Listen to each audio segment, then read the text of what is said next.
ಮೊದಲಿಗೆ ಜನ್ಮದಾತೆಯನ್ನು ಜಗನ್ಮಾತೆಯನ್ನು ಸ್ಮರಿಸಿಕೊಂಡು ಪೂಜ್ಯಪಾದ ಗುರುಗಳಿಗೆ ಭಕ್ತಿಯ ಪ್ರಣಾಮಗಳು. ಗಣ್ಯರೇ,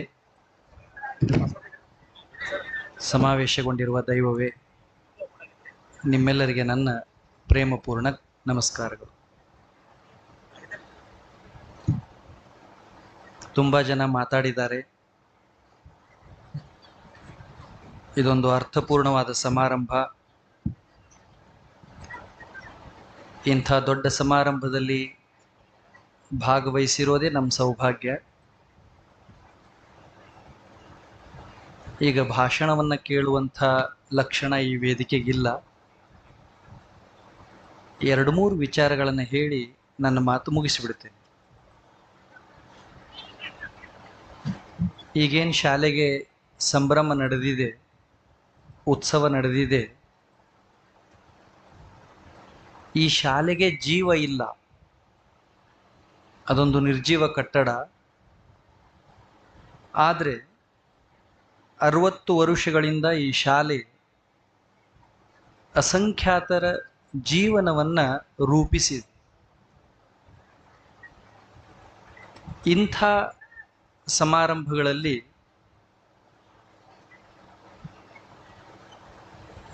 ನಾವೆಲ್ಲ ಭಾಗವಹಿಸೋದು ಕೂಡ ಒಂದು ಸೌಭಾಗ್ಯನೇ.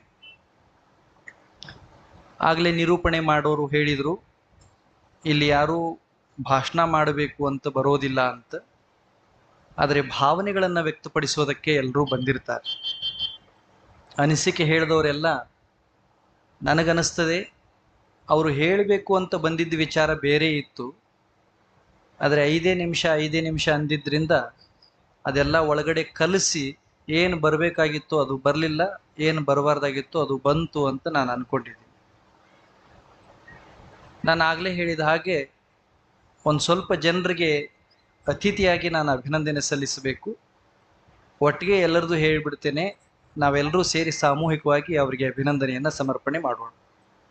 ಮೊದಲನೇದು ಈ ಸಂಸ್ಥೆಯನ್ನು ಕಟ್ಟಿದವರು, ಎರಡನೇದು ಈ ಸಂಸ್ಥೆಯಲ್ಲಿ ಕಲಿಸಿದವರು, ಮೂರನೇದು ಈ ಸಂಸ್ಥೆಯಲ್ಲಿ ಕಲಿತವರು, ನಾಲ್ಕನೇದು ಈ ಸಂಸ್ಥೆಗೆ ಕಲಿಯೋದಕ್ಕಾಗಿ ಕಳಿಸಿದವರು. ಈ ಎಲ್ಲರೂ ಕೂಡ ಈ ಸಮಾರಂಭದಲ್ಲಿ ಅಭಿನಂದನಾರ್ಹರು. ಅವರಿಗೆ ಇದ್ದಷ್ಟು ಜನ ಹೃದಯ ತುಂಬಿ ಚಪ್ಪಾಳೆ ತಟ್ಟಿ ಅಭಿನಂದನೆಯನ್ನು ಸಮರ್ಪಣೆ ಮಾಡೋರು. ಎಲ್ಲರೂ ಚಪ್ಪಾಳೆ ತಟ್ಟಿ ಅಂತ ಅನ್ನಕ್ಕಾಗೋದಿಲ್ಲ. ಇಲ್ಲಿದ್ದವರೆಲ್ಲ ಇಲ್ಲೇ ಇದ್ದಾರೆ ಅಂತ ನನಗೂ ನಂಬಿಕೆ ಇಲ್ಲ. ಎಲ್ಲ ಅವ್ರವ್ರ ಪಾಡಿಗಿದ್ದಾರೆ. ಕೆಲವರು ಮೊಬೈಲ್ ಒಳಗಿದ್ದಾರೆ, ಕೆಲವರು ಮಾತಾಡ್ತಿದ್ದಾರೆ, ಕೆಲವರು ಫೋಟೋ ತಕ್ಕೋತಿದ್ದಾರೆ, ಯಾರ್ಯಾರಿಗೆ ಏನೇನು ಬೇಕೋ ಅವ್ರು ಮಾಡ್ತಿದ್ದಾರೆ. ಆದರೂ ಅಕ್ಷರಶಃ ಇದೊಂದು ಅಭಿನಂದನಾರ್ಹ ಸಮಾರಂಭ. ಈ ಶಾಲೆ ತುಂಬ ಒಳ್ಳೆಯ ಕೆಲಸವನ್ನು ಮಾಡಿದೆ. 60 ವರುಷಗಳಿಂದ ಇಲ್ಲಿ ಜ್ಞಾನದ ಯಜ್ಞ ನಡೆದಿದೆ. ಇದು ಹೀಗೆ ಮುಂದುವರಿಲಿ, ಶತಮಾನೋತ್ಸವ ಆಗಲಿ, 2 ಶತಮಾನೋತ್ಸವಗಳು ಕಳೀಲಿ, ಇಲ್ಲಿಯ ಜ್ಞಾನ ಯಜ್ಞ ಅಜರಾಮರ ಆಗಲಿ ಅಂಥೇಳಿ ಅತಿಥಿಯಾಗಿ ನಾನು ಶುಭಾಶಯಗಳನ್ನು ಕೋರ್ತೇನೆ. ಬಂಧುಗಳೇ, 2 ವಿಚಾರಗಳನ್ನು ನಾನು ನಿಮಗೆ ತಿಳಿಸಬೇಕು. ತೀರಾ ಇತ್ತೀಚಿನ ದಿನಮಾನಗಳಲ್ಲಿ ತುಂಬ ಕ್ಲೀಶೆ ಅನಿಸುವಂಥ, ಅಸಹ್ಯ ಅನಿಸುವಂಥ ಆಘಾತಕಾರಿ ಬೆಳವಣಿಗೆಗಳು ನಡೀತಾ ಇದ್ದಾವೆ. ಎಂಥ ಆತ್ಮಘಾತಕ ಕೆಲಸಗಳು ನಡೀತಾ ಇದ್ದಾವೆ ಅಂದರೆ, ಸಮಾಜಘಾತಕ ಕೆಲಸಗಳು ನಡೀತಾ ಇದ್ದಾವೆ ಅಂದರೆ, ವಿದ್ಯಾವಂತರು, ನಾಗರಿಕರು, ಸುಸಂಸ್ಕೃತರು ಅನ್ನೋರೆಲ್ಲ ಅವುಗಳನ್ನು ನೋಡೋದಕ್ಕೆ, ಅವುಗಳ ಬಗ್ಗೆ ಮಾತಾಡೋದಕ್ಕೆ ಅಸಹ್ಯ ಅನಿಸ್ತದೆ. ಇದೊಂದು ತುಂಬ ವಿರೋಧಾಭಾಸ ಇದೆ. ಶಿಕ್ಷಣದ ಪ್ರಮಾಣ ಹೆಚ್ಚಾದ ಮೇಲೆ, ಕಲಿತವರ ಸಂಖ್ಯೆ ಹೆಚ್ಚಾದ ಮೇಲೆ ಆತ್ಮ ಕಲ್ಯಾಣ ಮತ್ತು ಲೋಕ ಕಲ್ಯಾಣದ ಕಾರ್ಯಗಳ ಸಂಖ್ಯೆ ಹೆಚ್ಚಾಗಬೇಕಾಗಿತ್ತು. ದುರ್ದೈವ, ಶಿಕ್ಷಿತರ ಸಂಖ್ಯೆ ಹೆಚ್ಚಾದಂತೆ ಶಿಕ್ಷಣದ ಪ್ರಮಾಣ ಹೆಚ್ಚಾದಂತೆ ತುಂಬಾ ವ್ಯಾಕುಲ ಅನಿಸುವಂತ ಆತ್ಮಘಾತಕ ಕೆಲಸಗಳು ನಡೀತಾ ಇದ್ದಾವೆ. ನಾನೊಬ್ಬ ಇತಿಹಾಸದ ವಿದ್ಯಾರ್ಥಿಯಾಗಿ ನಿಮಗೆ ಹೇಳ್ತಾ ಇದ್ದೇನೆ ಅಧಿಕೃತ ಮಾಹಿತಿಯನ್ನ.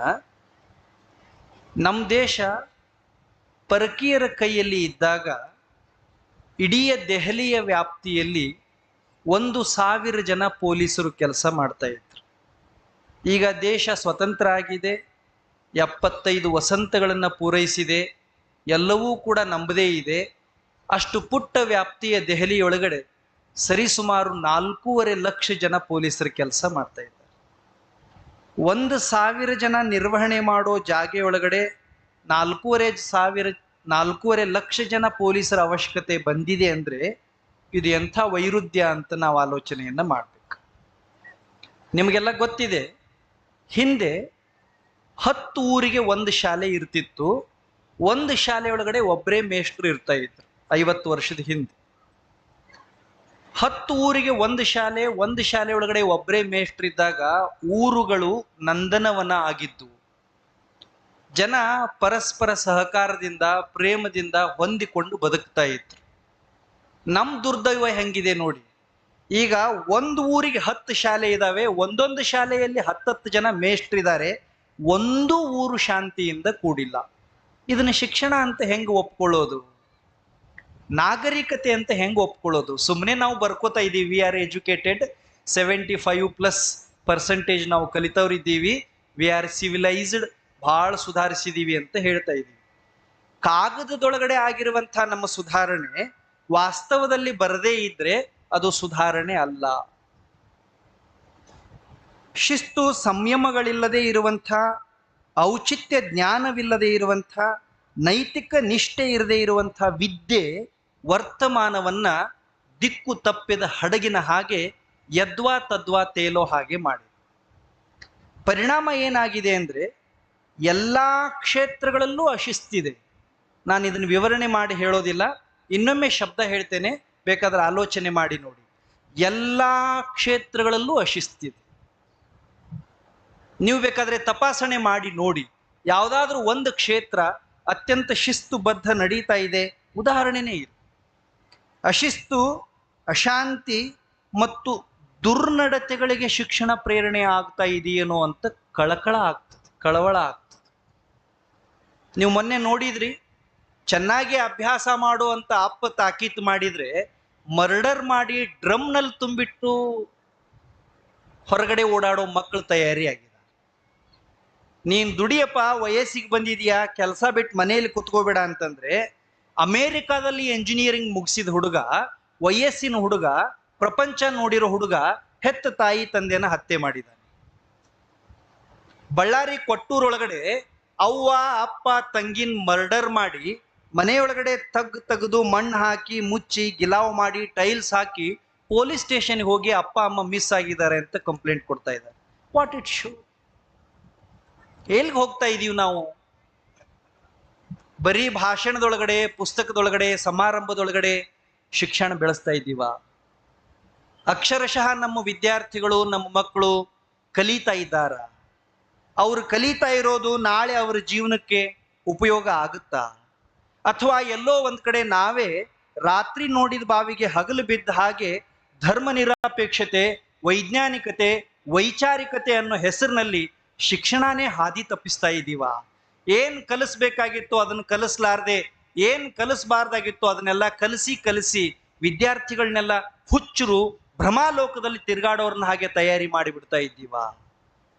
ಅರೆ, ಸಂಬಂಧಗಳೇ ಗೊತ್ತಿಲ್ಲ, ಶ್ರಮದ ಬೆಲೆ ಗೊತ್ತಿಲ್ಲ, ಸಂಪತ್ತಿನ ಬೆಲೆ ಗೊತ್ತಿಲ್ಲ, ಅನ್ಟೋಲ್ಡ್ ರೆಸ್ಪಾನ್ಸಿಬಿಲಿಟೀಸೇ ಗೊತ್ತಿರಲಾರ್ದ ಹಾಗೆ ಎಲ್ಲಾರು ವಯಸ್ಸಿನಲ್ಲಿ ದೊಡ್ಡವರಾಗಿ ಪ್ರತಿಷ್ಠಾಪನೆ ಮಾಡಿ ಹೋಗ್ಬಿಟ್ರೆ ಸಮಾಜನ ಕಾಪಾಡೋರು ಯಾರು?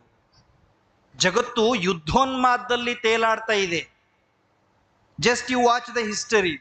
3000 ವರ್ಷದ ಇತಿಹಾಸದಲ್ಲಿ 15,000 ಯುದ್ಧಗಳನ್ನ ಜಗತ್ತು ಕಂಡಿದೆ. ಇದಕ್ಕಿಂತ ಅನಾಗರಿಕ ಬೆಳವಣಿಗೆ ಮತ್ತೊಂದು ಆಗ್ಬಾರ್ದು.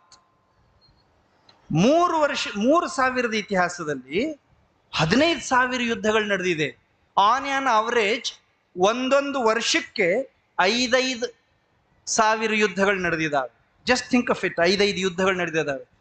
ಪರ್ ಇಯರ್ಗೆ 5 ಯುದ್ಧಗಳು ಇಡೀ ಜಾಗತಿಕ ಮಟ್ಟದಲ್ಲಿ ಎಲ್ಲೋ ಒಂದು ಕಡೆ ನಡೀತಾ ಇದೆ ಅಂದ್ರೆ ಶಿಕ್ಷಣ ಗೆದ್ದಿದೆಯೋ ಸೋತಿದೆಯೋ?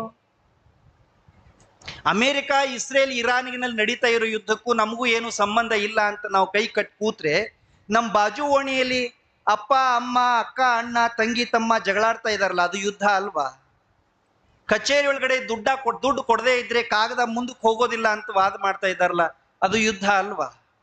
ಹೆತ್ತ ತಾಯಿನ ಮಧ್ಯರಾತ್ರಿ ಕರ್ಕೊಂಡು ಹೋಗಿ ಹೈವೇನಲ್ಲಿ ಬಿಟ್ಟು ಬರುವಂತ ವಿದ್ಯಾವಂತರು ನಿರ್ಮಾಣ ಆಗಿದಾರಲ್ಲ, ಅದು ಯುದ್ಧ ಅಲ್ವಾ? ಧರ್ಮನೋ, ರಾಜಕಾರಣನೋ, ಶಿಕ್ಷಣನೋ, ಸಂರಕ್ಷಣೆನೋ, ಕೃಷಿನೋ, ಮತ್ತೊಂದೋ ಮಗದೊಂದೋ ಹೇಳಿ, ಪಾವಿತ್ರ್ಯತೆಯಲ್ಲಿ ನಿರ್ಮಾಣ ಆಗಿದೆ. ವಿಶ್ವವಿದ್ಯಾನಿಲಯಗಳು ಇರದೇ ಇದ್ದ ಕಾಲದಲ್ಲಿ ನಮ್ಮ ಸಮಾಜ ಒಳ್ಳೆಯ ತುಡಿತಾನ ಅಪೇಕ್ಷೆ ಮಾಡ್ತಾ ಇತ್ತು. ಇವತ್ತು ಒಂದೊಂದು ರಾಜ್ಯದೊಳಗಡೆ ಎಷ್ಟು ವಿಶ್ವವಿದ್ಯಾನಿಲಯಗಳು ನಿರ್ಮಾಣ ಆಗಿದೆ. ಒಂದೊಂದು ವಿಶ್ವವಿದ್ಯಾನಿಲಯ ಒಂದೊಂದು ಕಾನ್ವೊಕೇಶನ್ ಅಲ್ಲಿ ಹಂಡ್ರೆಡ್ಸ್ ಆಫ್ ಗೋಲ್ಡ್ ಮೆಡಲ್ಸ್ ನ ಕೊಡ್ತಾ ಇದೆ. ಮತ್ತೆ ವಿಶ್ವವಿದ್ಯಾನಿಲಯಗಳಿಂದ ಬಂಗಾರದ ಪದಕ ತಗೊಂಡವರು ಸಮಾಜ ವ್ಯಾಕುಲ ಆಗಿ ಒದ್ದಾಡೋ ಕಾಲಕ್ಕೆ ಎಲ್ಲಿ ಹೋಗ್ತಾರೆ? ಆ ಬಂಗಾರದ ಪದಕಗಳು ಸಮಾಜದ ಅಂತಃಸತ್ವಕ್ಕೆ ಚೈತನ್ಯ ತುಂಬೋ ಕೆಲಸನ ಯಾಕೆ ಮಾಡ್ತಾ ಇಲ್ಲ? ಹಿಂದೆ ಸಮಾಜಕ್ಕೆ ಶಕ್ತಿ ತುಂಬಿದವರು, ಹೆಜ್ಜೆ ಗುರುತುಗಳನ್ನ ಉಳಿಸಿ ಹೋಗಿದವರು, ಸಮಾಜಕ್ಕೆ ತಮ್ಮ ಬದುಕನ್ನ ಮುಡುಪಿಟ್ಟವರು ವಿಶ್ವವಿದ್ಯಾನಿಲಯಗಳಲ್ಲಿ ಬಂಗಾರದ ಪದಕನ ತಗೊಂಡಿರ್ಲಿಲ್ಲ. ಹಂಗಾದ್ರೆಲ್ಲ ಇದ್ರಲ್ಲಿ ಏನೋ ವ್ಯತ್ಯಾಸ ಇದೆಯಾ ಅಂತ ನಾವು ಆಲೋಚನೆ ಮಾಡಬೇಕಾದ ಅವಶ್ಯಕತೆ ಇದೆ. ಪ್ರೀತಿಯ ಬಂಧುಗಳೇ, ನನಗನ್ನಿಸ್ತದೆ we are educating the mind but we are not educating the heart. Educating the mind without educating the heart is not education at all. ನಮ್ಮ ಮಕ್ಕಳು ವಿದ್ಯಾವಂತರಾಗ್ತಾ ಇದ್ದಾರೆ, ಹೃದಯವಂತರಾಗ್ತಾ ಇಲ್ಲ. ನಮ್ಮ ಮಕ್ಕಳು ಬುದ್ಧಿವಂತರಾಗ್ತಾ ಇದ್ದಾರೆ, ನೀತಿವಂತರಾಗ್ತಾ ಇಲ್ಲ. ನೀತಿವಂತರಲ್ಲದ ವಿದ್ಯಾವಂತರಿಂದ ಸಮಾಜಕ್ಕೆ ಏನೂ ಪ್ರಯೋಜನ ಇಲ್ಲ. ಒಂದ್ 4 ಜನ ಚಪ್ಪಾಳೆ ತಟ್ಟಿದ್ರು, ಪಾಪ ಉಳಿದವ್ರಿಗೆ ಯಾರಿಗೂ ಇದರ ಅರ್ಥನೇ ಆಗ್ಲಿಲ್ಲ. Listen it carefully, will repeat it once again. ಇದನ್ನ ಬಿಟ್ರೆ ಈ ಕಾರ್ಯಕ್ರಮಕ್ಕೆ ಇನ್ನೇನು ಉದ್ದೇಶ ಇಲ್ಲ ಅಂತ ನಾನು ಅನ್ಕೊಂಡಿದ್ದೀನಿ. ನೀತಿವಂತರು ತಯಾರಿ ಆಗದೆ ಇದ್ರೆ ನಮ್ಮ ವಿದ್ಯೆಗೆ ಏನು ಅರ್ಥ ಇಲ್ಲ. ಹೃದಯವಂತರ ನಿರ್ಮಾಣ ಆಗದೆ ಇದ್ರೆ, ಕಳಕಳಿ ಇರೋರು ಬರದೇ ಇದ್ರೆ ಸಮಾಜ ಸುಧಾರಿಸೋದಿಲ್ಲ.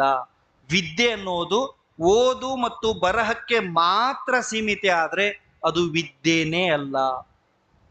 ಹೃದಯಗಳು ಅರಳಬೇಕು, ಭಾವ ಬಲಿಬೇಕು, ನೈತಿಕತೆ ಅಧಿಷ್ಠಾನ ಆಗ್ಬೇಕು. ಧರ್ಮ ಪ್ರತಿಷ್ಠಾಪನೆ ಅಂದ್ರೇನು? ಕಲರ್ ಜೆಂಡಾಗಳು ಊರು ತುಂಬ ಹಾರಾಡೋದ? ನೋ, ಅಲ್ವೇ ಅಲ್ಲ. We are educated victims, learned victims.